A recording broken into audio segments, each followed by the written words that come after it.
Hello guys, আপনারা দেখতে পাচ্ছেন আমি শহর থেকে গ্রামে এসেছি ঈদের ছুটি কাটাতে। শুনেছি আমার চাচার নাকি একটি ভিআইপি ছাগল রয়েছে। আসেন আপনাদের সঙ্গে সেই ছাগলের পরিচয় করিয়ে দেই। এ বাচ্চা, তুই তো অনেক ঘাইমা গেছ, তোর তো বাতাস দেওয়া দরকার। এ মেদল পাখা নিয়ে যা।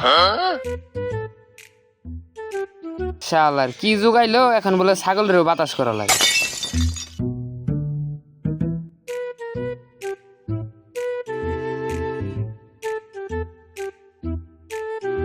চাচা, আপনি ছাগলের সঙ্গে একটা ছবি তুলতে চাই।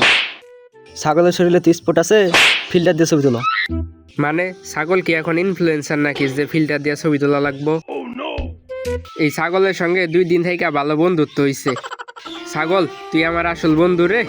শহরের মেয়েগুলাও যদি তোর মতো এরকম হইতো তাহলে তো কাজের কাজ হয়ে যেত।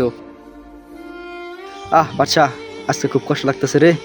আজকে দিন একটা দিন তুই আমাদের থেকে অনেক দূরে চলে যাবি, খুব খারাপ লাগতেছে রে।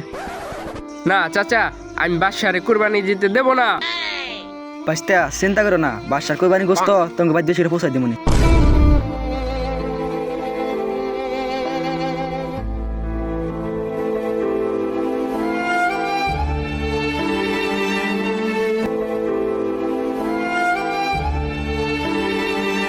এই বাচ্চা দাঁড়াও। কি হইছে? আমি তো একটা কাজ করা চাইতেছি। কি গাছ? আমি তো নতুন একটা বাসা কিনে আনতে চাইতেছি। বাদশা, চাচা শহরে চলে গেলাম।